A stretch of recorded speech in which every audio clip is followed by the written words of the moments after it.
Welcome back, everybody, to Bucks and Ducks, brought to you by the Wild Faith Podcast. My name is Evan Bungham, and I have my co-host, Luke Timmons, in person. Shocking. Live and in person. Live in person. Nice. We're here. Yeah. What's happening, man? Not a whole lot. Not a whole lot. I would love to know. I want to say it's like 7 or 8 podcasts I think we've done in person. Really? Which is wild. Less than 10. Less than 10, Yeah, for sure. For sure. Which is crazy. But Yeah. the stars aligned. Yep. We met up here, and we are in, I don't even know where we're at. Otsego. On Sago. I didn't think that's Game Fair. I thought it was like oregano. No. Not oregano. And yeah, we're at Game Fair. We're actually in our beautiful hotel room. If you can't see, we have a lovely water park behind us and some AC units, but it is nice inside. It is. It's hot. Yeah, it wasn't too bad this morning with the rain. You know, kind of was nice and cool a little bit. But as soon as that rain quit, it was hot and muggy. It was very hot. And yeah, we wanted to record a couple podcasts and some Bucks and Ducks while we were in person, and we're heading to, where are we going tonight? Going to a little after party for Game Fair. Going to go hang out with the Midwest Flyways boys and everybody else. Fun to see Joey and Cal today, and be fun to hang out tonight. And yeah, just it's exciting. Yeah, I mean it's kind of, and I came up here last year for this thing, and it was kind of basically the kickoff to fall, because after today, it's fast and furious that fall is coming up, and hunting and everything else in between. So yeah, but I mean, shout out to Game Fair. Super cool setup that they have back there. If you have not been to Game Fair before, highly recommend. Carve out, it's half a short day. drive. Yeah. Carve out a half a day. If you got time, come down for a full weekend. I mean, there were so many dogs that people brought in. There were so many puppies. Yep. But the booths were great. I mean, every name you could think of it in waterfall, and I think it's kind of a good segue for you. Yeah. So the question I've got for you for this week is, what is the number one added or new item that you would put on your duck boat? I kind of already have done one, but I have another one in mind. I got the whole thing pretty much tricked out with the hydroturf. That was a fun little project. It's a clutch move. I want to get that done on my boat. It was essential. So bad. Yeah. Tell us about before you get into that, tell us about the process with that. I mean, it's pretty dummy proof. Okay. You know, like you watch the videos of whoever, and they make it look a lot easier than it is initially, because there's some feeling out and cutting out like trays and different things. Well, it's a YouTube video. Everything's just cut perfectly where it's like, oh, yeah, that looks easy. Well, that's exactly right. Yeah, there's no mess ups on the videos. But no, I mean, it was pretty much, Dad and I did it in a couple hours. So it was pretty easy. Nice. Went with the classic camo. Yep, saw that. But yeah, I mean, it was just especially the front deck on the bow is just like, you could fry an egg on that in a hot day. So yeah. Not only for duck hunting, which will be nice for that. Did you do just the front deck? Nope, I did the whole boat. Oh, you did? Mm-hmm. Good. I haven't even, you have to show me a picture. Yeah. I haven't even seen that yet. yet. The whole boat. So nice. Main floor, up front and the bow. How many sheets did it take? 2. 2 sheets. Yeah, I was shocked on how far it made it. You know what I mean? I thought I would not have enough to do the whole main floor and the bow floor, but then I had enough to do that, the bow floor, and then the live well front kind of seat too. So nice. It'll be nice. Nice. So what is that one? I mean, what is that one item though? Duck blind. Duck blind. Yeah. Boat okay. blind. Going to. I know I was asking questions about that earlier today. Complete novice to it. Yeah. I mean, I would like to get something like a really solid beaver tail, either, the whole flip to one side or scissor blind, whatever I can find on the old Facebook marketplace. I'm probably not going to buy a brand new one, just getting into it. But, you can find a pretty decent one for a few $100.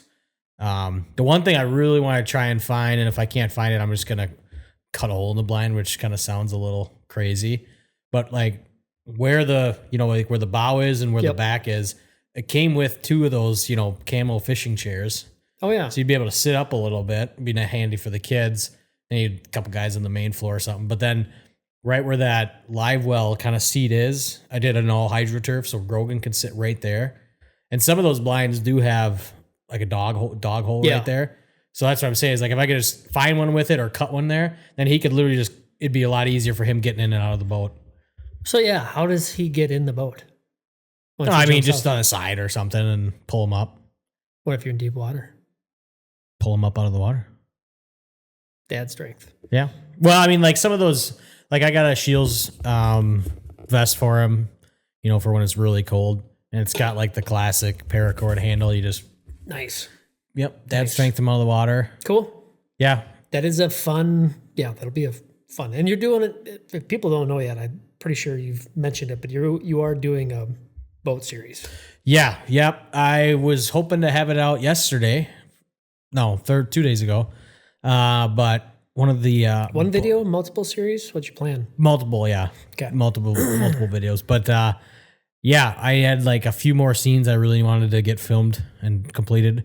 And then the other night when we got back from fishing, I noticed the one bunk on that's right. trailer was kind of half floating when I backed the trailer in. So yeah, word to the wise, always check your bunks. I mean, nothing happened. Everything's fine. I just got to replace it. Welcome to Pretty being common a boat thing. owner. Yeah, it's a money in the water, Yep. or it's a hole in the water you throw money into. Yeah. But super easy fix. Went to Menards, got some 2x4s, some water sealant, Nice. some marine carpet, slapped it together, and probably gonna do that's gonna be my project tomorrow when we get back. It's a hard thing about that's the issue that I'm running into with my boat right now, and it's time. I mean, we're talking rat race for both of us being parents and doing the podcast and full-time jobs and busy on the weekends. Family stuff. You're always never get like. I've put my boat in the water so many times this year, but I need to specifically get my boat in the water, put it off to the side, beach it, or whatever I have to do. Yep. And I need to spend a day on TLC work on my own trailer for the boat. Sure. Because it's like, I can't do anything when the boat's on. No, you can't. Yeah, no, that's a good point. My trailer's completely, I mean, it looks brand new. I mean, the guy that I got the boat from. I feel like you got a good deal in the boat. Yeah, I think so. Knock on wood. But yeah, I mean, the guy I got the boat from, like, kept it meticulous. I have a stack like this high of papers of every single thing that's ever been done to that, bro. I think I put more scratches on that boat in a couple weeks than he did in 10 years. That's hilarious. But I mean, it's just because of the dog and that, sheet metal or aluminum. Well, and I get the hydroturf, And the hydroturf's would be, key. So, but yeah, blind will be the next one. Okay. Boat blind. Boat blind. Boat blind. Got lots of blinds. It's not a boat blind yet. So, nice. Yeah, but I got my buck question for you. So, what would be, not counting food plots, because it's an easy answer, what would be your number one thing you'd want to get done on your, home farm property this time of year? Number one, besides food plots. So number one thing done on the farm, like to get ready for like what do you like? Like TS, like just whatever. work around the farm. Basically, like what's your like outside of food plots? What's like usually your number one thing that you're like, this has to get done? Okay. I would say for sure, God, there's so hard. There's like, there's like 10 answers. Yeah. I got to think here.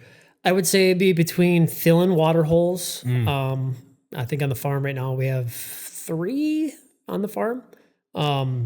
Filling water holes or just tree stand work. Yeah. Getting tree stands ready. Cleaned up. I mean, this is the time of year where,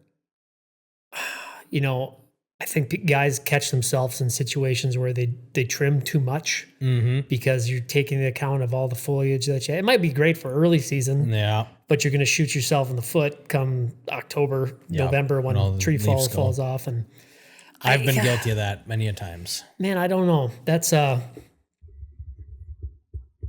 would probably say tree stand prep. Yep. Just because that's just an essential thing that you should do. You should be checking straps. Yeah, but now you're Mr. Saddle Hunter, so it's true. I am pretty stoked. What would you do as far as like getting a tree prepped for that? That's a good point. Yeah. So I look at it where depends on where you're at. We're talking private land. Yeah, right private now, land for this, obviously. Yeah. Talking public land too. I mean, you got to take it for granted what your state allows. If it's through tax fortified land, if it's public land, WMA, whatever it is, like you need to look into regulations of can you trim limbs? Because some places you can't. Yeah. But you can still prep a tree without trimming limbs. That's like marking it on onyx, going up and assessing what side of the tree is going to be my best side. I mean, most importantly is just picking the right tree out. But I look at it like at home where I'm categorizing the farm into, how it's laid out. We have 48 acres, which isn't that big in hindsight to some properties. And then we have the other farm, which is, I think, only 30 acres, which sometimes hunts better. But we'll just take the 48 acres, for example. I think throughout the whole entire farm, I think we have 15 tree stands right now. Yep.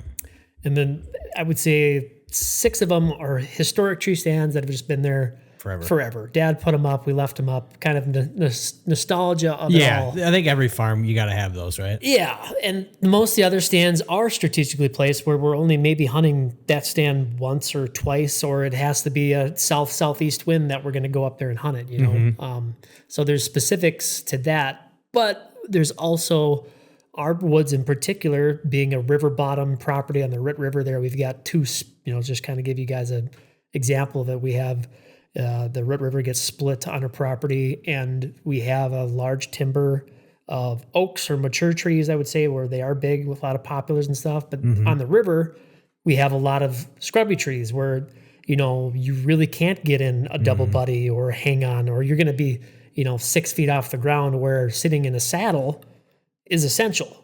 Or you can get in spots that you normally couldn't get into. So I look at it where if I'm on private ground I'm going to look at that tree, I'm going to assess, this is where I want to hunt first. Yep. Taking into the account second of like where my axis is going to be, how I can get in there, and then picking the right tree, of where I'm going to position myself to where I'm going to have my shot to this window and to this window, and that's it. The nice thing about private ground is I can go up and cut limbs. Yep. I can get a tree hanger in there. I can do everything. Nice. But yeah, that's probably it. Yeah, no, that's a solid one. There's nothing worse than walking to a tree stand on September 15th and getting up there and realizing that you have three limbs poking you in the back of the head. You can't see literally anything, and you're like, great. I think people forget that trees grow when you leave tree stands in there, because you would be shocked. Yeah. How fast they grow. Even the big little ones. PSA is let your straps breathe a little bit in the off season. Yes. Burp your straps for sure. Yep. I mean, like the one thing too, check your tree stands. Like, I fell. Yeah. Last year?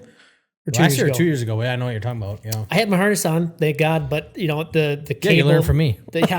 Jeez.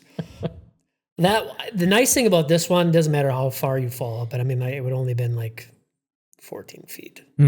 But multiple limb trees, I would have went it would have been like pinball. Yeah. Would have hurt. All right, guys. Thanks for listening. This was another Bucks and Ducks, and we'll see you next week. Thank you for joining us on this journey through faith in the great outdoors. We hope today's episode has inspired you to seek God's presence in the wilderness and deepen your connection with nature. If you enjoyed today's discussion, don't forget to like, follow, and subscribe to the Wild Faith Podcast on your favorite platforms, including Spotify, Apple Podcast, YouTube, Instagram, and Facebook. By subscribing, you'll never miss an episode, and you'll continue to be a part of the Wild Faith Podcast community. We'd also love to hear from our listeners, so please don't hesitate to reach out with your questions, comments, or topic suggestions. You can connect with us on social media or through our website. Your feedback is important to us and helps us improve and tailor our content to better serve you. And always remember, the great outdoors isn't just a playground for hunting and fishing. It's a sanctuary for finding solace and spiritual renewal. As you gear up for that next adventure, I pray you find God's presence in the crackling of a campfire, the thrill of reeling in your catch, or the quiet solitude found in nature. Until next time, thank you for listening to the Wild Faith Podcast. Take care, and God bless.